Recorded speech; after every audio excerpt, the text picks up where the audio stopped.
Hello, everyone. Good evening. Usually, I on Wednesdays, I have sort of like this When Calls the Heart, because we are big When Calls the Heart fans, sort of either a recap or we talk about what we hope for the future. And instead, tonight I have you because this is a treat for me because I am a massive mystery lover. And I was like, oh, John Christian Plummer. I need to have him on. And I'm so glad that you said yes. It was like when I saw you actually emailed me back personally, I was like, oh, I think I might be fangirling a bit. That's awesome. Not to embarrass you, but I No. love it. I love your writing style, all your work. I was saying to everyone that's out there, they're saying hi on the side.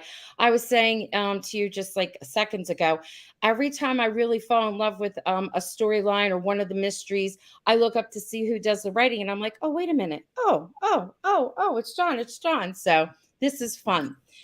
Let's dive in and let's just hear about how you even got to this place. Like, tell Hmm. us a little bit about your history. Well, which place do you want to? I mean, I mean, here as a mystery writer, how did it happen?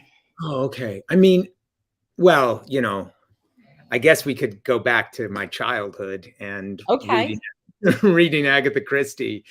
Borrowing my mom's and dad's, mostly my dad's Agatha Christie books, and just and then going like, oh, there's more, and going to the library and getting them out, and there were so Mhm. many of them. But even probably before that, honestly, reading like Encyclopedia Brown, which I just love. Yes. I just grew up as a kid really loving mysteries. I saw the Sidney Lumet Murder on the Orient Express film, which is extraordinary. And so I think it probably goes back to that. But then when I was in, I wasn't planning to be a writer. I went to college. I went to Tufts University, a wonderful school. I majored in English and drama, and I was an actor and really mostly a director. And Mhm. I loved Shakespeare, especially. That was my great passion, and started a Shakespeare company right out of college, and ran that for 7 years, and doing free Shakespeare in Washington Park in Albany, New York, and also working with some other theater companies around the country. And then, like, long story short, I started writing some plays with the Shakespeare Company because we wanted a show to happen, but it didn't actually exist. Okay. And so I was like, oh, well, I'll just write it, but I'm not really a writer. And then some stuff was happening in my life, and I just got really compelled to start writing on my own. Um, and I realized I really loved it. I loved writing more than even directing. And and and of course, I love film and television, and had grown up loving film and television, and so much so that I would always get my homework done right away after school, so I could watch maximum amount of TV. And you know, so anyway, all of this is a roundabout way to say eventually I was able to, with the support of a great friend, break into get hired for my first TV job, and which was actually doing documentaries, and I did those for many years. Then I also had a sketch comedy group at the time. I have a really weird career. Um, and I the sketch comedy group in New York, me and about five other great people, really, really funny people. And of course, I was writing for that, and performing, and directing, and making short films. And then that got me out to LA doing a comedy series for Comedy Central. And so then I did comedy for many years. And then finally, I really wanted to break through and do drama. And I had moved back to New York, and I was doing these really cool presentations with the World Science Festival, which was co-founded by Brian Greene, the superstring theorist and great Mhm. science communicator, Wow. and writing these theatrical shows and films with Brian and with other people. And this producer introduced me to this friend of hers who was running content for this network called BYU TV that was run out of Brigham Young University. And they were looking for somebody to consult on this script. They had an idea for a drama, for a drama series, a spy. Well, it wasn't at that point a spy drama. Right. Okay. It was just a drama, and they weren't really sure what it was about. And so I consulted with this guy, met him. It was fantastic meeting, and I ended up getting hired and became the showrunner on this show, which came to be called Granite Flats, which really was a mystery series. I mean, it was about spies. It was a Cold War spy drama.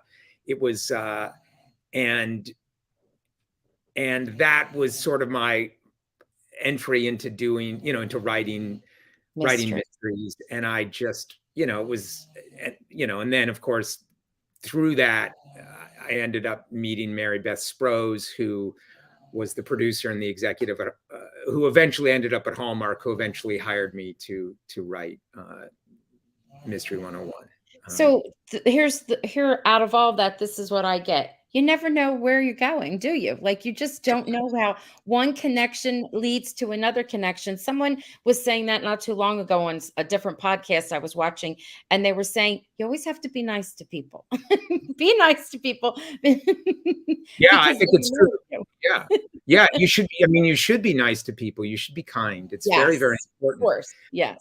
And I think also you should tell the truth and try to be truthful in your work and try to find the truth and be, that's, to me, that's our mission as writers, is to be the most truthful and to reveal the truth the best we can. And I've, as we get better and better, to me, that's what we're really working at, is kind of, and in order to do that, you really have to suppress the ego. Yes.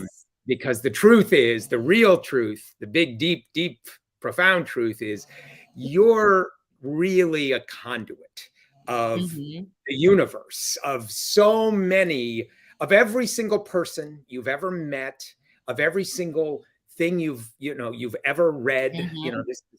I'm connected to Othello, the Moor of Venice, because I've read it, right? And so all of that is filtering through you. But if you think, oh, this is me and this is my work and my important thing, you're in for trouble. But if instead you think, oh, I'm sort of like a scribe, like an amanuensis, who's just taking dictation, not from a person, but from the universe, then you're going to get to the truth a lot more quickly. And people fall in love with things that they write. They think of it as their baby sometimes, and to let go of it is not always the easiest. Like, to let go when you put it out there and publish it in whatever form, and then people read it and they have a different idea. Some people are just so upset by certain things, but I think, and I tell this to my students, that's like the beauty of it. Like, we all bring different things to it, when as a reader or someone who's experiencing the art, and we have our own idea of what's beautiful, our own idea of what's ugly or scary, and it's a different message for everyone, which is kind of cool that you can empower or touch all those lives. Because and I think you're right, Roxanne. You really have to listen. The audience, once you've done the work, it's out there. And then the audience continues to do the work. The work isn't done, because it's a living document that continues to live through the heart and mind of each person that sees it or reads it or hears it or whatever. So, Can we get back to Granite Flats? Can you tell me just a little bit more about it? Like, where is it that it was a series? Where is it that we, as fans of your work, where can we see it? Like, how can we get the great thing is, so we did it for 3 seasons on BYU TV, which, is on DirecTV and Dish Network and all that. But and then lots of cable systems and stuff like that. But the great thing is, and then it was licensed to Netflix, and it ran on Netflix for 3 years. And then the license expired and it went back to BYU. And so they actually have it, and you can see it. Anybody can stream it in 5 seconds on their app, which there's a BYU TV app, which you can get on Roku or Apple TV or whatever.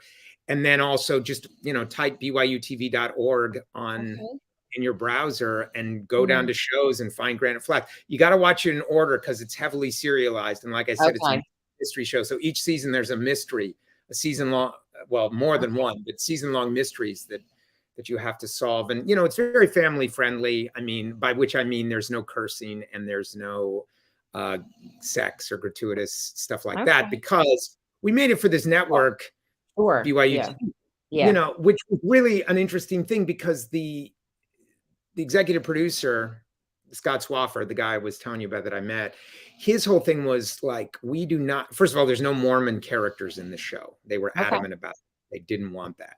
And also, Scott's big thing was, I do not want to tell a black and white story. I do not want to tell a binary story about, there's a bunch of good people and there's a bunch of evil people. What we want, that's not life. Like everyone, as Walt Whitman said, I am large, I contain multitudes, right? And so the entire third season is inspired by Walt Whitman's poem, Leaves of Grass, and it's featured in every episode of the show. Yeah, it's really great because Christopher Lloyd plays this character who's a teacher and he's teaching Whitman. But anyway, so you can see it, byutv.org, Granite Flats, 3 seasons. It's a great show. It's a really tremendous show. And it was, in a way, it might be the thing I'm the most, you're proud of everything, but it's just, it gets into some human complexity that I think is pretty exceptional for television, that it's able to do that. And it has a really tremendous cast and tremendous, production design. It's set in the early 60s mostly in a small town in Colorado. But it's about the Cold War, and it's about, it's incredibly relevant today because it's about divisiveness and division, and how and why does division happen, and how do we unify in a time of great division. And it's also about MK Ultra, which is a legitimate secret CIA mind control program, and some pretty cool historical stuff too. Look at that. And your son is like in yes, my son is in the show. Yeah, my son Charlie is a extremely talented and also pretty successful actor. He started acting when he was a kid here in the town where I live.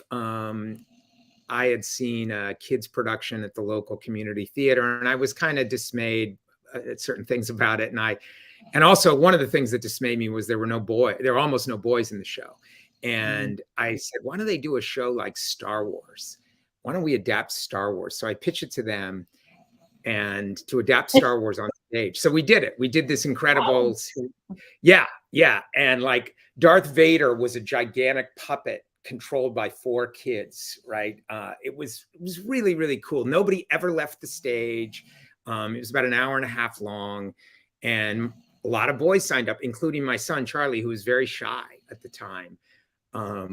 But he loved it. He just loved acting. So anyway, he was acting, and he started doing film and television, local stuff in New York. And then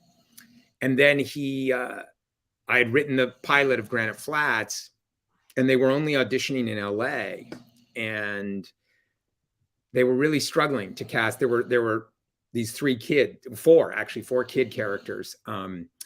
And, they were seeing a lot of like Disney kids. And that's not a slight. It's just that, no, there's I know what you mean. Yeah. Performative energy that those kids had. And we were looking for kids who could be more natural and real.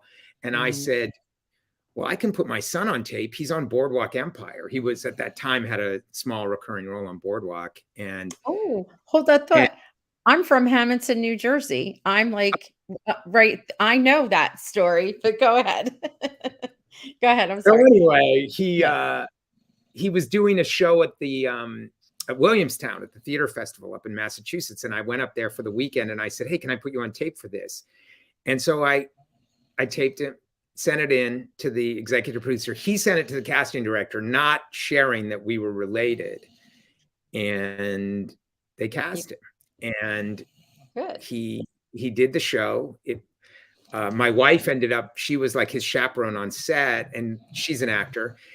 they loved her. They asked her to audition for a part. She ended up being in the cast. So it was a I didn't really know. special experience. Yeah, yeah. Her name is Maya Guest. So she comes in the 5th episode of season 1, and then she's in every episode from that point on. All But right. then, but then Charlie, for him, I mean, he's loved the experience so much. It was 3 years of really learning how to be on set, learning how to act. I mean, in a way, developing his craft as an actor. Mhm. And I mean, he's already really good, but I think, and so much so that we have a pitch for a sequel series that we want to do, that he really wants to do, that's set 10 years later. That's even more intense, set in the early 70s, mostly in Washington, D.C.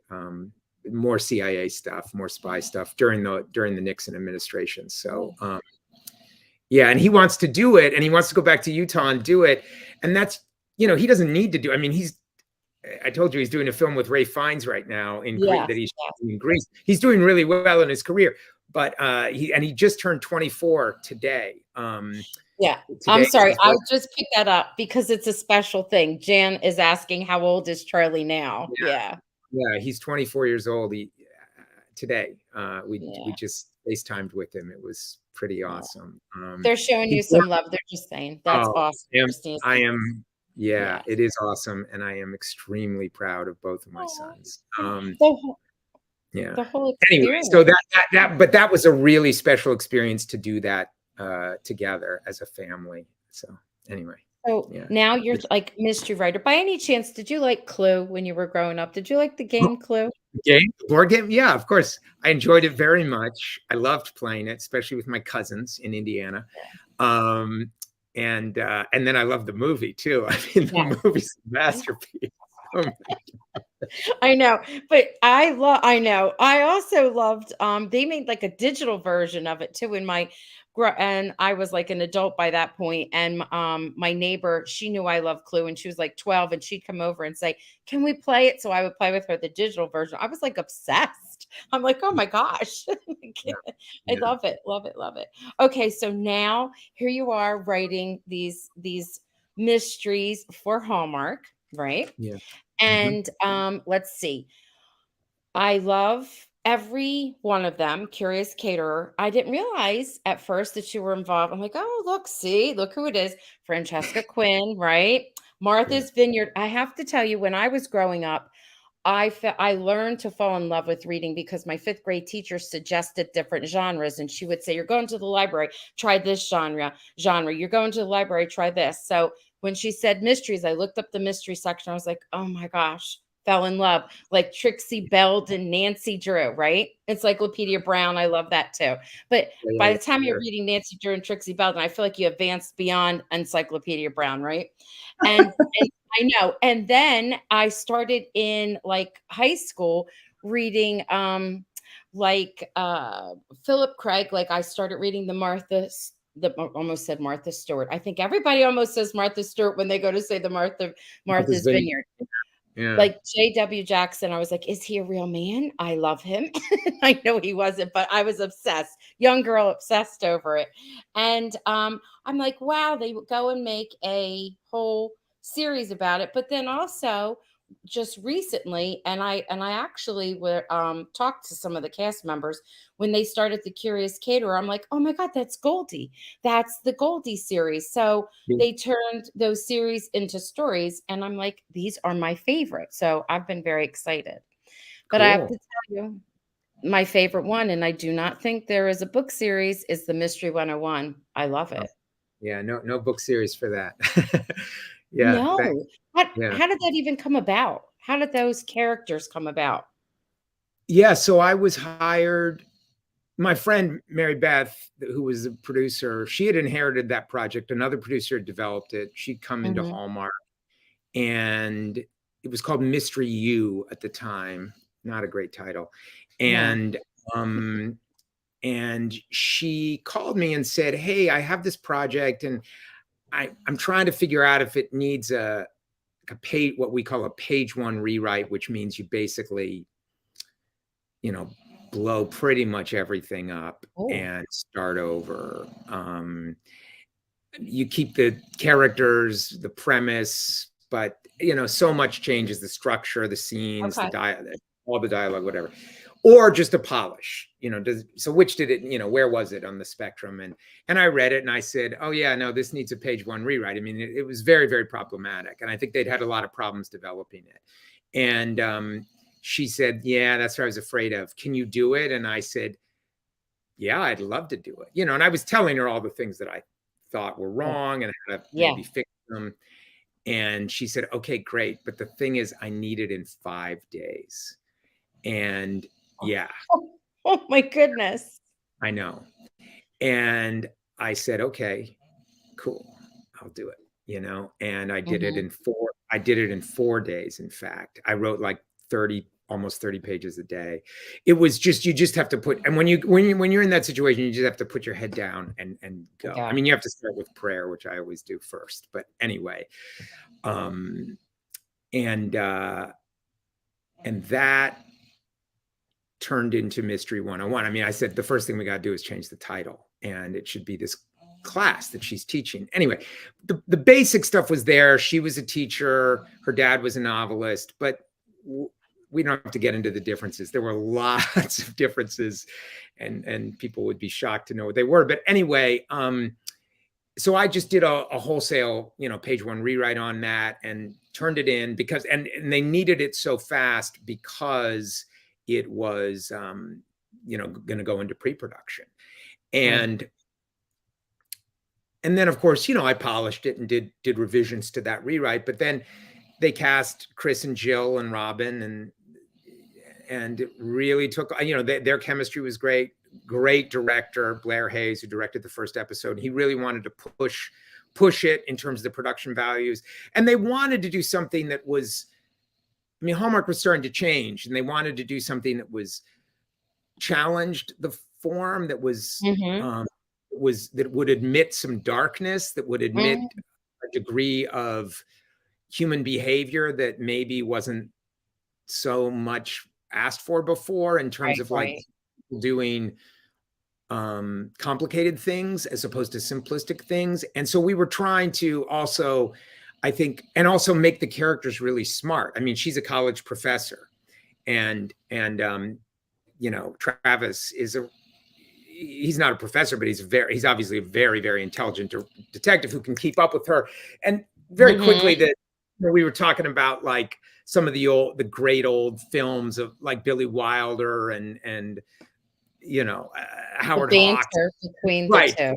Yes. Banter between them. Yes. And obviously Shakespeare is a big touchstone for me, pun intended, I guess. That with Much Ado About Nothing, Beatrice and Benedict, those, and that kind of the way of that they banter. And then of course some of the more modern stuff like Moonlighting with Willis and Sylvia Shepherd, and we wanted them to be, but in order to pull that off, they have to be smart. They have to be really intelligent, and they have to be surrounded by intelligence, because if somebody's almost going to, pull off a murder that they may not be able to solve, that person has to be smart too. So you need, so I think that was part of the thing, was the bar was raised just at the outset, and then we kept raising the bar because of course we wanted each one to be better than the one before it, and more complicated and more layered, and not just complicated in terms of the mystery and the puzzle, but fundamentally complicated in terms of the relationships between the people and what's going on in their hearts. So I think that's how, that's how that came about. And it became a big success. It was the biggest hit they had. I know. Love. Oh my gosh. It's my favorite. I have a friend, Chip, I think he's here. And we did a review of, like, it was a while where we didn't get one. And then when we finally got one, we did a review of it. Of course, we were gushing all over it, how wonderful it is. But I am like sad. We're all sad that we didn't get another, and we can't figure out why. And there are people that are here sharing just fun things about it. But what was your favorite part of that series? Like something that stands out, whether it was a line, a character, a specific mystery, just something in general. What was it that you enjoyed the most? I think what I really enjoyed the most was honestly, you know, the privilege of getting to write those characters and Yes. getting to live in their hearts and minds and Yeah. mouths and actions. That was the most fun part. Honestly, the most fun part of it for me. I mean, I wasn't on the set, so I didn't, Mhm. I wasn't experiencing all that fun production stuff because they shoot it up in Vancouver and I live on the other side of the country and in the United States. And so, it wasn't in the budget to bring me there. And they would call me and say, "Hey, we need a tweak and whatever," and I would do it. But I think that was the most fun for me, was those characters. I really, really love those characters a lot. And Is that and I love them myself, and I think, it's such a compliment when people get so upset and crazed, and they're all over social media, and they're angry, but that just shows you, right, that how well, much it shows you they care. they I mean, yeah, Yes. it Yeah. doesn't. And it's okay to be. I mean, you feel what you feel. I mean, no shame about any of that stuff. But No. so somebody was asking, Yeah. did I'm guessing you have an idea for the beginning, middle, and ending. Do you go off in different directions? You get into the actual writing. It depends. It depends on the project. There we go. Usually with the mysteries for Hallmark, part of this process, part of the steps of writing it is writing an outline and then rewriting it and rewriting that outline a couple of times, getting notes and feedback from the producers. And so Mhm. then, yes, you do, for those, you have an outline and you're going by the outline, but that's sort of like a map, an old school paper map, right? When you would get in the car and you would have a paper map and you're driving, but then as you're driving, you might see something really beautiful and say, "Hey, what happens if we turn off here actually and Right, forget right. about the map for a second?" Yeah. And that happens. And that even happens on Mystery 101. And in fact, like one of them, the Words Can Kill, I had written the entire first draft of the script and the producer said, "Something's not right about this." And I said, "Yeah, you're right. I think we have the Oh, wrong killer. I think there's actually another killer who's hiding behind the killer that we have."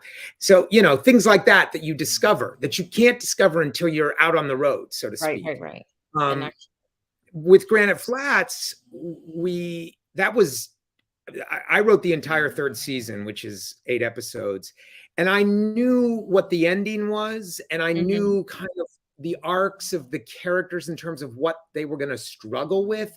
But that one really was written. That was an act of faith. That one, I wrote that without outlines for anything, and it was Wow.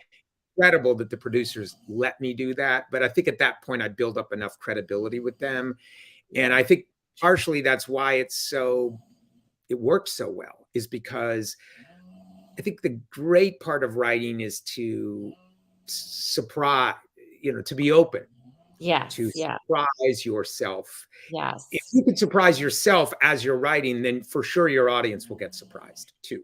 Right. I And know. sometimes we adhere too tightly to the outlines, and it doesn't nothing breathes, and Mhm. that's not the way life operates. I mean, we don't I mean, you and I, you might have had a great plan of how this interview was going to go, and maybe I've Yeah. completely derailed it, but No, that's it's okay. okay. I mean, hopefully that's okay because we're getting at deeper truths, Right. so I'm a anyway. teacher, and I have to know how to roll with it. I'm super, super Yeah. organized and have a plan, and if it goes in a different direction and I know how to get it back on track. It's okay. But I just roll with it because then wonderful things come out of that. You don't know, Right. And that's what Yeah. that's really, in a way, that's what we're looking for. And to me, some of the best stuff comes that way. So anyway, We so that's sort of si my answer.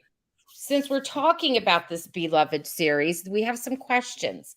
So, it says Chip is asking, this is Chip, this is my friend, and we get on the phone and we're like, blah, blah, blah, blah, we talk all about it. So well, that's more me. I go blah, blah, blah, blah. He doesn't. I do.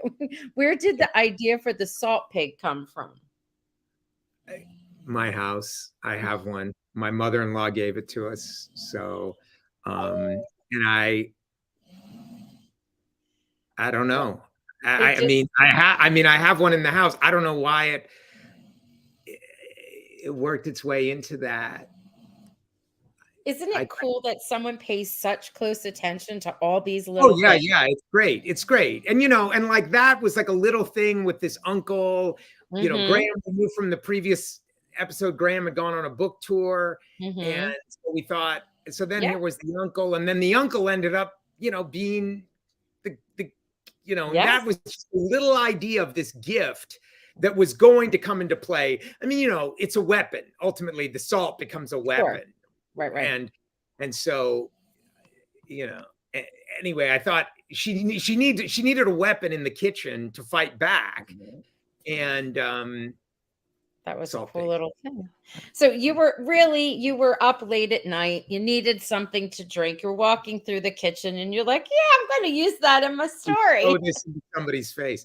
Yeah, no, and that's it. It was cool. It was a cool, it's a quirky thing, and so It anyway, was. Here's is another Amy? question. Yeah. Was I Amy's mean, cell phone. no, no, that's that. I mean, and that film and television, it's a collaborative art. There's a lot of Yes, people involved, and yes. the props people on that show were fantastic. They would do such great stuff, like in Amy's office with the Clue props and stuff like that in the Mhm. background. The Clue, uh, what do you call them? The player pieces.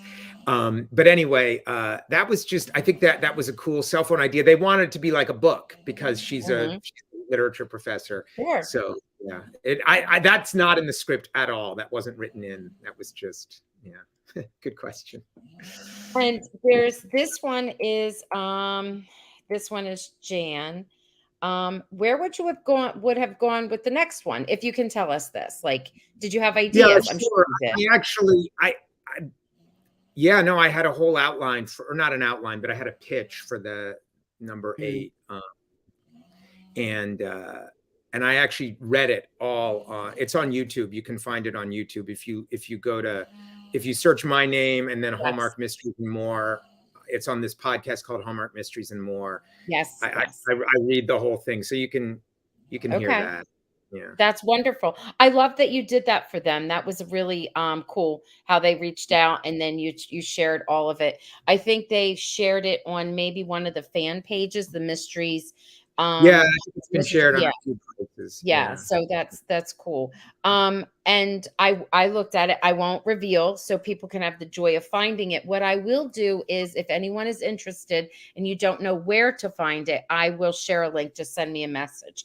But it's out there on or they Eric and his partner, they put it on their channel and then Yeah. it's also on our like Facebook um fan pages. Christina Yes. has a good question right here. And then I wanted to ask you, move on about some other stuff. Then I want you to tell us a little bit about the strike too.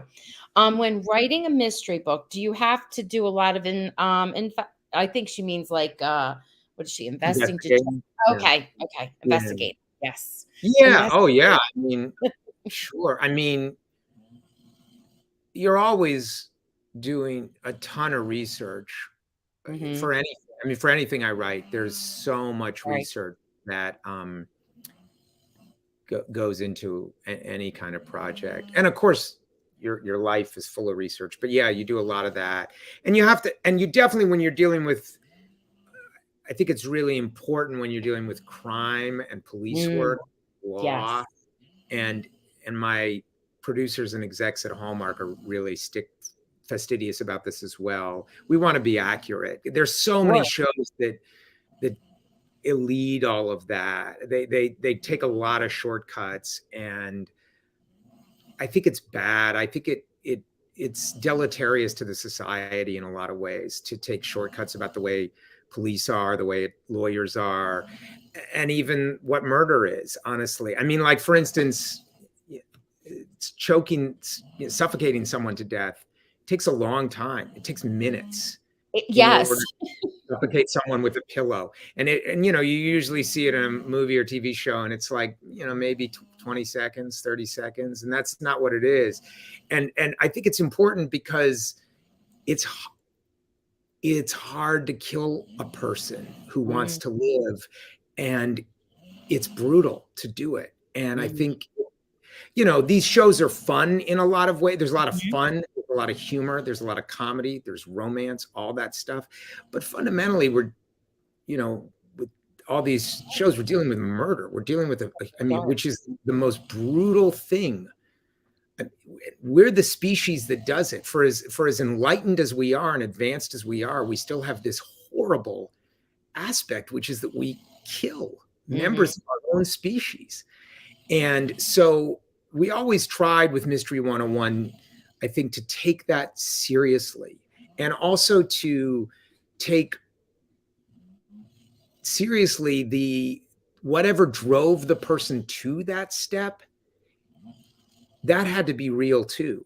And ultimately, my goal was to always sympathize with the killer, Mhm. not agree ever with their No, choice to commit sure. murder, but to understand that they did what they did. Because unless they're a psychopath who, or a, you know, a sociopath who Mhm. you know has a serious mental health Mental pathology illness. where they enjoy killing people, they're which we didn't do on Mystery 101.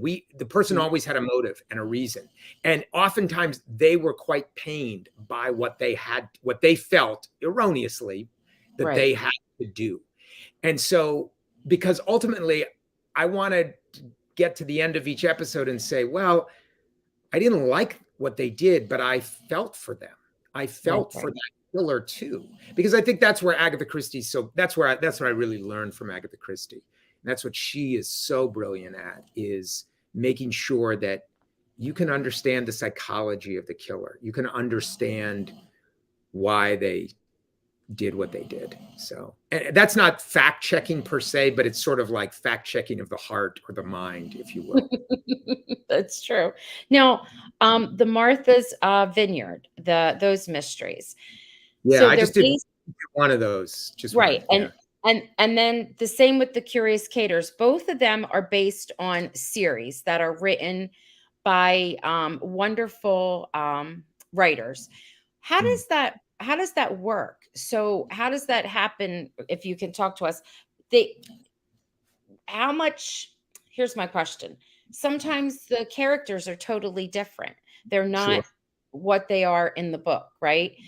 Yeah. Who who and how do you get the license to do that? Do you know what I mean? Make those kinds of Yeah, changes. yeah, sure, sure. So the producers, the way it Mhm. usually works is the producers will license the material. They'll Okay. buy the rights to adapt the material, and usually, it's pretty standard in these situations that it's carte blanche for them. They can do whatever they want, Okay.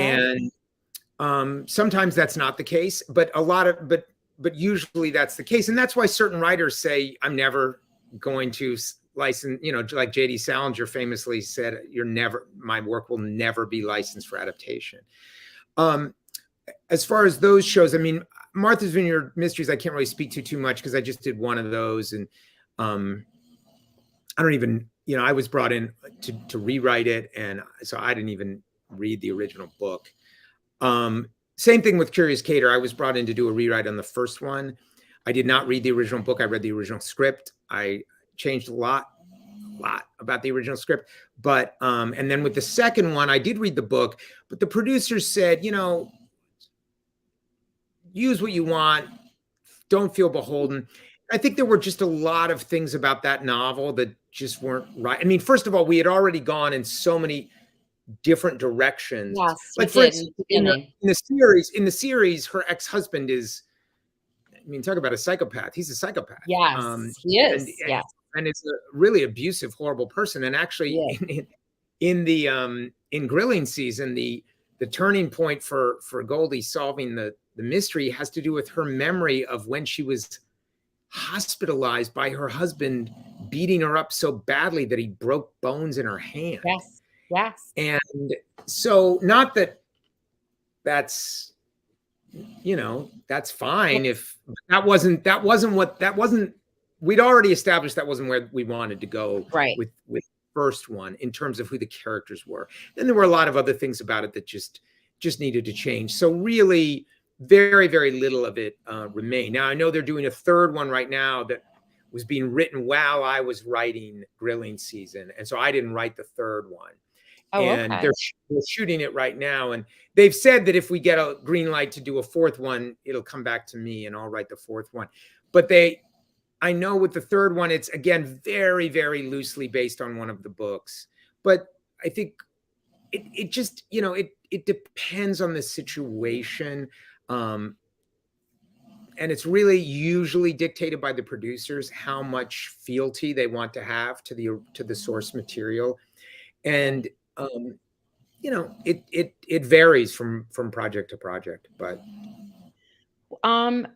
So that was a question. So they're filming now.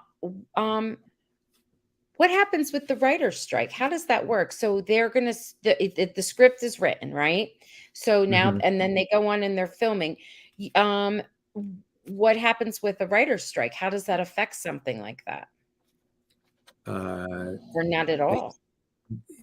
well, they can't talk to us, and they can't call, like, I was saying, like on Mystery 101, they would call me and Yes. say, John, we lost the location, can you quickly rewrite this to fix this new location? They can't do that. So I mean, they can't talk to us at all. In fact, I have this other show, this original I wrote called Mystery Island, that just started shooting on Monday in Panama. And I hope it's going well.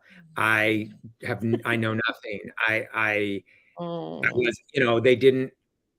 Usually, I get to review the tapes of the actors and give my Mhm. feedback on who to cast, and not this time, because that happened just 2 weeks ago. We were already on strike, so all those kinds of duties, those sort of non-writing but still creative decisions, Mhm. that's all off the table until, and that's the way it has to be until we can get a fair deal that pays us for our work. I mean, you're talking about companies that make billions in the B Mhm. dollars a year, and we are asking for a tiny, tiny.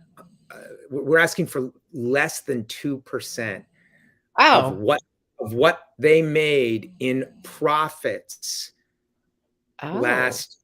last year. And I'm talking about the big 8 companies, the I big, know what yeah. you know, Disney Plus, Amazon Yes. Prime, Yes. Netflix, Yes. Paramount, NBC Universal. And yeah, it's less. We did, people in our guild, in the Writers Guild of Yep. America, did the math, and that's literally what we're asking. I mean, you're talking about an executive at Discovery, David Zaslav, who made $286 million in 2 years. One person, and it's easy to vilify some of these guys because they're Yes. villains. Quite honestly, it's not hard to villainize villains or vilify villains, but it's the system that's really problematic, because what's happening is streaming is just a huge cash cow for these companies. And but when I really talk about what's at stake here, this is a battle between on the one hand greed, because that's Yes. really what's driving the studios. Greed, that's it. I mean, Buddhism elucidates there are 3 poisons that always exist in the world: anger, stupidity, and greed. And we're never going to get rid of them, but so therefore our job is to be aware of them and to fight against them when they manifest in the lives of others or in our own hearts. And so that's what we're fighting against right now. And on our side, we have humanity. I mean, it's really humanity versus greed. We have a very, I think, a humanistic approach to what we're doing. We have incredible unity. It's unprecedented unity, not just in our union, in the Writers Guild, but Mhm. with all of our sister unions, with SAG-AFTRA, with the Teamsters, with Oh, wow. IATSE, with Good. DGA. It's just incredible how many people are picketing with us now. And then, of course, we have the support of, the president, who came out in support of us, Mhm. President Biden, I mean, Yeah. and many, many, big actors, big celebrities supporting us, walking on the picket lines. We had a big rally yesterday at 30 Rock, and Mark Ruffalo is down there, and Mandy Patinkin, and just great solidarity. And it's really about fairness. It's about fairness, and of course, it's about the middle class. It's about being able to do this job and live a middle class existence. Yeah. Right. Yeah. Right. And to get a fair paycheck for your contribution to these billion-dollar profits. Oh my gosh. Anyway, I get excited. Just a little side thing is that so I'm a teacher in the state of New Jersey. We have a very strong teachers union, and I'm on Great the state. executive, Great and state. I'm on the executive committee, and I helped negotiate our last contract, and it was not a very easy thing to do. And we keep the way our negotiations go, we keep, and they know that our members know, everything is quiet. We do not put out what exactly on both sides. We cannot put out what exactly is the stumbling blocks or what it Sure. is that we're not allowed to strike. So is that the case? Like, do you as if you're not on the executive committee and you're not the actual people actually in there negotiating, do you get updates, and do they Yeah, allow no, you?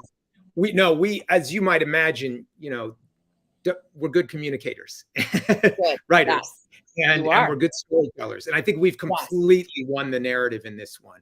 Honestly, in 2007 and 2008, when I just joined the Guild just a few years before that, and because I've been hired to write a film, and I don't think we won the narrative in that strike. It was hard. That was a 100-day strike, and I don't think we looked that great.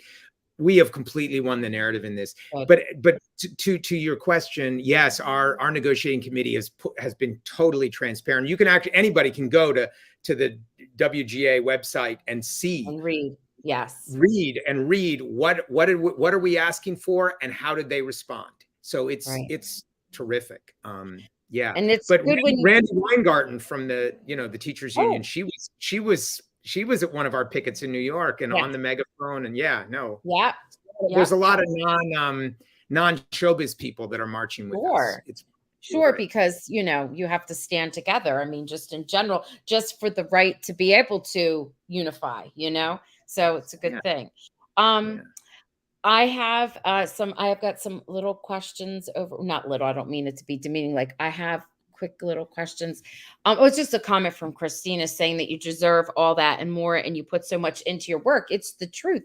Like, when you think about it, if there isn't a written story, you can have the best actor and the best producer, but you don't have a story. Like, this is where we begin. Yeah. It starts with us. I mean, it starts with the script. Yeah. Does it hold up? Like, we were getting back to what you were saying, they're not allowed to be in contact with you. Does that hold up production? Like, how, say usually some of these things, they get done in like 17 days with Hallmark, like a new episode, right? Will that cause it to take longer? No, I don't think so. The good thing is, I mean, right before the strike began, I had done last minute polishing on Mystery Island to make sure it was as bulletproof as it could be, so that when they would go to shoot. And fortunately, we have really great script supervisors on set who make sure the actors say the words like they're supposed to, and and that they're not paraphrasing and stuff like that. And I think it's been really heavily vetted by our many producers and me to make sure that, like I said, it's really impervious to problems. So unless there's like a giant rainstorm or something, I don't think anything's going to stop production on that one. And I think that's generally true for the Hallmark stuff. Like, there's not a lot of rewriting that's done on set. I think a show like Granite Flats, I would do rewriting a lot on set, because I was seeing things that that was in an effort to make it more true. I would see what the actors were doing, and I would say, oh man, we're going to change what we're doing tomorrow. This is changing the script for tomorrow a little bit, But again, if Granite Flats was being shot during the writer's strike, I wouldn't even be on set. So, True. So that I don't that. And then as far as production being halted in the States, that's happening a lot right now because we're picketing in at locations and at studios, and the Teamsters will not cross a picket line, so they won't drive the trucks with all the equipment onto that into that location or onto that studio. And that's our point. We're trying to stop production from happening so that we can resolve this more quickly, because this is bad for everybody. We don't want to be doing this at all. Shows are not being shut down because we're striking. Shows are being shut down because we're not getting a fair deal. That's why. Right. Yeah. The strike is the effect of the decisions of the studios. And now I have a question about that. What, as viewers and fans, do you have, like, we used to have like a day where we did like a tweet fest on Twitter and we just put things out there, you know, like in New Jersey where we're not allowed to strike. So we would say showed up to work, but working without a contract. Do you know what I mean? We would put things like that. Yeah. Is there anything on social media that gosh, there's tons of stuff. I mean, follow WGA West and WGA. Follow Writers Guild of America and WGA East, which is the East Territory branch. Follow SAG-AFTRA, and then there's stuff posted every day that people can repost. It's great stuff. It's great content, honestly. Great videos, great signs. The strike signs are hilarious and brilliant. There's really, really funny and just insightful writing being done on these signs. But yeah, I think the more people post about it and share about it, the better, because the more that, again, like I said, the more we keep winning the narrative, these companies are going to eventually come back to the bargaining table, and we're going to get the deal that we deserve. So good. Yeah. I mean, that's a good thing. They have a few questions for you as we wrap up here. This has been a lovely conversation. Thank you. Arlene says, are many writers being replaced by AI? Well, that's a great question. Whoa. No, that's a big part of why we are striking, because we want to make sure that doesn't happen, because I'm sure, because again, get around it. Yeah. It's the humanity. I mean, AI is incredible for doing certain things, but it can't write the stories that make your heart soar or be crushed. And so one of the reasons we're striking is to make sure that they can't use AI to replace us. And we're not saying no AI involved in the writing process.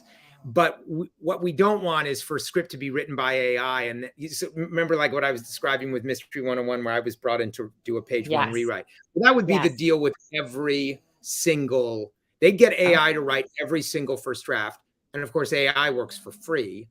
And then they can cheap out on the rewrites, because rewrites are cheaper. It doesn't cost you. You don't have to pay writers as much. But, and so we don't want that to happen. And this is much more than just about AI in the writing industry, because if, AI can be used, these self-driving trucks can replace Teamsters, right? And then, some people got killed by that self-driving truck. Oh, okay, well, let's just move on and have more self-driving trucks and we'll make it work better. Stuff like that's going to start to happen if we don't hold the line now and say, we cannot let, nobody wants.